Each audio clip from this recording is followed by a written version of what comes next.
Bersandarlah pada Allah, jangan pada amal. Sebagian dari tanda bahwa seseorang itu bergantung pada kekuatan amal dan usahanya, yaitu berkurangnya pengharapan atas rahmat dan karunia Allah ketika terjadi padanya suatu kesalahan dan dosa.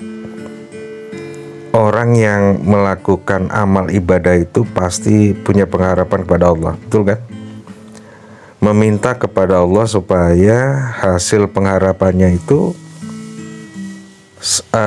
langsung diwujudkan. Akan tetapi jangan sampai orang beramal itu bergantung pada amalnya, karena hakikatnya yang menggerakkan amal ibadah itu sebenarnya Allah.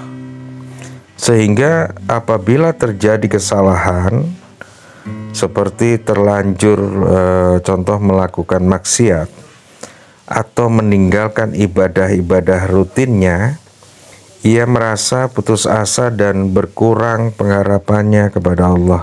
Sehingga apabila berkurang pengharapan kepada rahmat Allah, maka amalnya pun akan berkurang dan akhirnya berhenti beramal. Seharusnya dalam beramal itu semuanya dikehendaki dan dijalankan oleh Allah.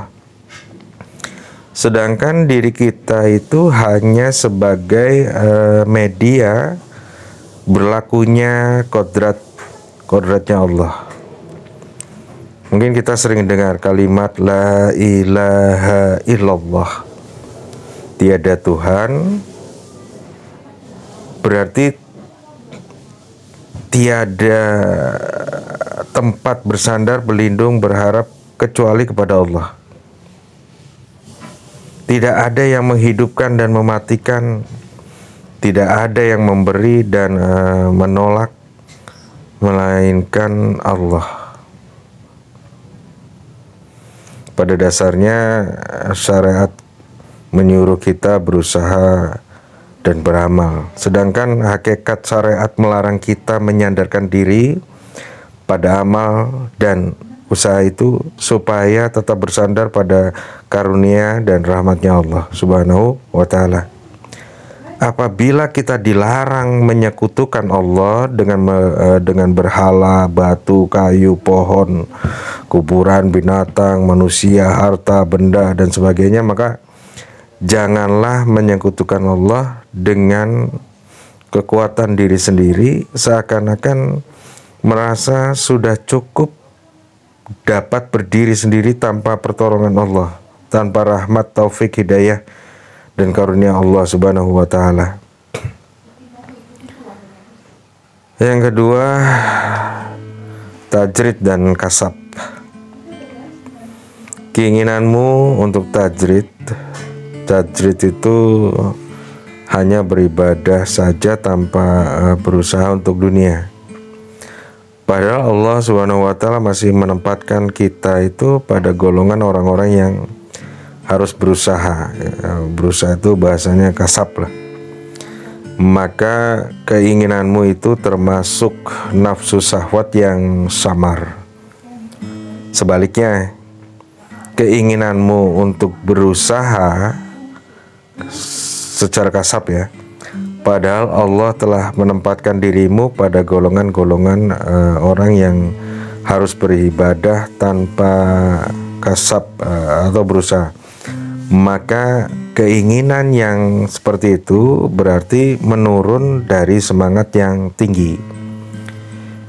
Sebagai seorang yang beriman, kita ini haruslah berusaha menyempurnakan iman kita dengan berpikir tentang ayat-ayat Allah dan beribadah, dan harus tahu bahwa tujuan hidup itu hanya untuk menghamba kepada Allah sesuai dengan tuntunan Al-Quran.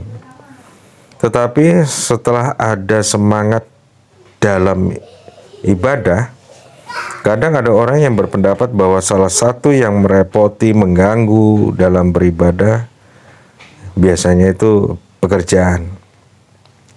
lalu keinginan lepas dari usaha dan hanya ingin melulu dan terus-terus beribadah. Keinginan yang seperti ini termasuk keinginan nafsu yang tersembunyi atau biasanya disebutnya dengan samar. Sebab kewajiban seorang hamba itu menyerah kepada apa yang dipilihkan oleh majikannya. Apalagi kalau majikannya itu adalah Allah. Ya, Allah yang maha segala-galanya, yang selalu kita sandari, kita berpangku, kita bergantung. Itu semua kita lakukan hanya untuk Allah Subhanahu wa Ta'ala, bukan untuk tujuan-tujuan kita. Tujuan-tujuan kita tuh yang selalu menghamba kepada nafsu. Dan nafsu itu, kalau kita sudah menghamba kepada nafsu, maka secara tidak kita sadari bahwa kita sudah menghamba kepada nafsu, berarti kita sudah menduakan Allah Subhanahu wa Ta'ala. Kewajiban seorang hamba tadi menyerah kepada apa yang dipilihkan oleh majikannya, oleh Allah. Jadi kita mengetahui bahwa apa yang terbaik bagi hambanya itu Allah yang maha tahu. Tanda-tanda bahwa Allah menempatkan dirimu dalam golongan yang harus berusaha apabila terasa ringan bagimu sehingga tidak menyebabkan lalai menjalankan suatu kewajiban dalam kita beragama. Juga bisa menyebabkan kita itu tidak rakus terhadap milik-milik orang lain. Dan tanda bahwa Allah mendukung dirimu dalam golongan orang-orang yang tidak berusaha atau disebutnya dengan tajrid. Apabila Tuhan memudahkan bagimu kebutuhan hidup dari jalan yang tidak disangka, kemudian jiwamu tetap tenang ketika terjadi kekurangan, karena tetap ingat dan bersandar kepada Allah dan tidak berubah dalam menunaikan kewajiban-kewajiban kita. Mungkin kita pernah dengar Syekh Ibnu Athaillah berkata, aku datang kepada guruku Syekh Abu Abbas Al-Mursi. Ya, aku merasa bahwa untuk sampai kepada Allah dan masuk dalam barisan para wali dengan sibuk pada ilmu lahiriah dan bergaul dengan sesama manusia agak jauh dan tidak mungkin juga. Tiba-tiba sebelum aku sempatkan bertanya, guru bercerita gini, ada seorang ahli di bidang ilmu lahiriah. Ketika dapat merasakan sedikit dalam perjalanan ini, ia datang kepadaku sambil berkata, aku akan meninggalkan kebiasaanku untuk mengikuti perjalananmu. Lalu aku menjawab, bukan itu yang kamu harus lakukan, tapi tetaplah dalam kedudukanmu. Sedangkan apa yang diberikan Allah kepadamu pasti akan sampai kepada kita, sampai kepada diri kita. Pastinya seperti itu.